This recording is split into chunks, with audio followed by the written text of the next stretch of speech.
মাননীয় মন্ত্রীরা রয়েছেন, সিনিয়ররা রয়েছেন, তারা কি ডিসাইড করেন। আমরা যতক্ষণ না যেতে দেবে আমরা বসে থাকবো। আমরা বলেছি আমরা 5 জন যাবো। সেকশন 144 যদি 5 জনের অ্যালাউ, তো 5 জনই যাবো। আপনি বলুন টিএমসি ডেলিগেশন যেতে পারছে, তাহলে কেন বিজেপির ডেলিগেশন যাবে না? মন্ত্রীর ডেলিগেশন কেন যাবে না?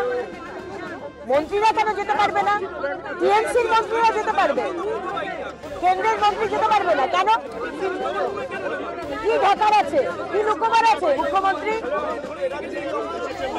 মমতা বন্দ্যোপাধ্যায় বলেছিলেন না সিপিএম আমলে কেশপুর সিপিএম এর জন্য শেষপুর হবে। সন্দেশখালী মুখ্যমন্ত্রী মমতা বন্দ্যোপাধ্যায় সন্দেশখালী টিএমসির জন্য আপনাদের জন্য শেষখালী হবে। যদি কেউ বহিরাগত বিক্ষোভ দেখাচ্ছে, যারা বহিরাগত তাদের বিরুদ্ধে আইনত ব্যবস্থা কজনের বিরুদ্ধে নিয়েছে? আমরা কি দেখছি, যারা লোকাল তাদের বিরুদ্ধে তাদের অনেককেও অ্যারেস্ট করেছে, যারা নির্দোষ তাদেরকে অ্যারেস্ট করে তাদেরকে ডিস্টার্ব করা হচ্ছে শাসকের পক্ষ থেকে। কিন্তু যে বহিরাগত তকমা দিচ্ছে কতজনকে চিহ্নিত করতে পেরেছে, তাদের কতজনের বিরুদ্ধে অ্যাকশন নিয়েছে সেটা দেখাতে পারছে না। মমতা ব্যানার্জি মহাশয় কালকে অ্যাসেম্বলি হাউসের বক্তব্য সত্যি আমাকে অনেকটা পীড়া দিয়েছে। যেভাবে অভিযোগ উঠে আসছে, মহিলা থেকে শুরু করে ওখানকার চাষযোগ্য জমি, আদিবাসী সমাজের মানুষের পাট্টা দেওয়া জমি, মুসলিম সমাজের মানুষের জমি এবং এসটি সমাজের মানুষের জমিগুলোকে যেভাবে দখল করে ওখানে মেছোবাড়ি বানিয়েছে। একটা বাচ্চার ভিডিও আপনারাও অনেকে হয়তো দেখিয়েছেন, কিভাবে একটা ভাইরাল হয়েছে। এই ধরনের অনেক ভিডিও আছে।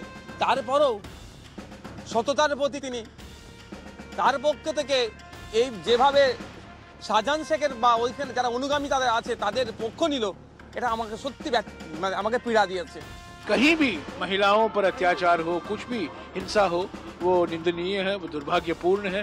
उसकी जांच होनी चाहिए और जो कोई कानूनी तरीके से कार्रवाई होनी है करनी चाहिए राज्य सरकार को, जहां राज्य सरकार की जिम्मेदारी बनती है।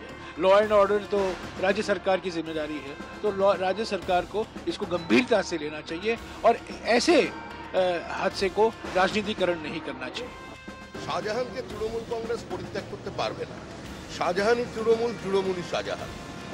সুতরাং স্বাভাবিকভাবেই মুখ্যমন্ত্রী অন্য যারা ধরা পড়েছেন তাদেরও যেরকম পাশে আছেন, শাহজাহানের ওপরে তার আশীর্বাদ আছে। আর সে কারণেই শাহজাহানের ঔদ্ধত্য, শাহজাহানের এই স্বেচ্ছাচারিতা, দখলদারি এই পর্যায়ে।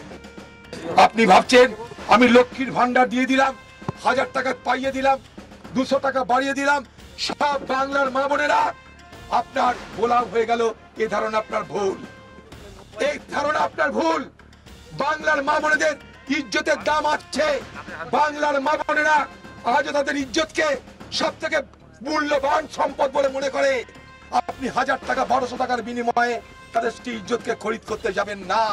সন্দেশখালী ঘটনায় সাম্প্রদায়িকরণের রাজনীতি কংগ্রেস মেনে নেবে না।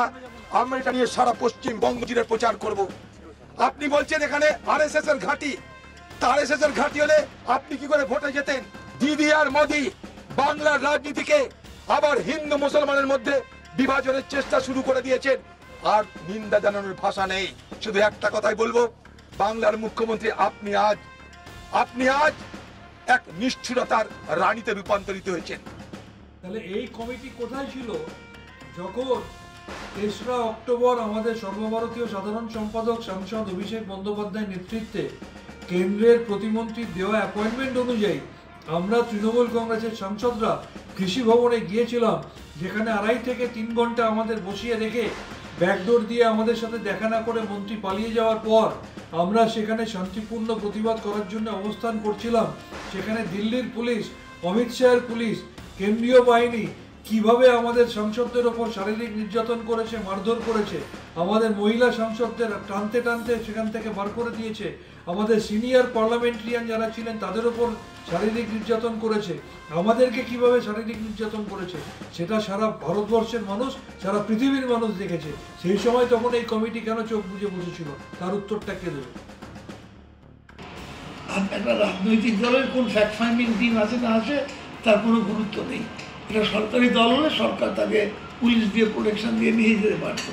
এখন শুধু কিছু না, ওই একটা জায়গা পাওয়া গেছে, সেখানে সেই জায়গাটাকে উত্তেজনা করে একটা প্রতিদিন সংবাদে থাকতে পারলে রাজনৈতিক কিছু জ্ঞান হতে পারে, এছাড়া কোনো কারণ নেই।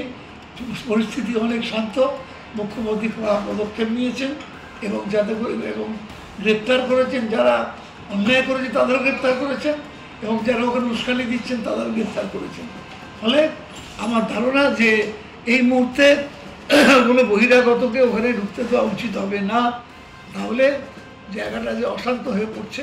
তবে এটা ঠিক, আমাদের তরফ থেকে বলা হয়েছে যে যাদের জমি নিয়ে নেওয়া হয়েছে বা জোর করে যাদের জমি কেড়ে নেওয়া হয়েছে তাদের সমস্ত মূল্য চুকিয়ে দেওয়া হবে, সেটা আমাদের দলের পক্ষ থেকে জানিয়ে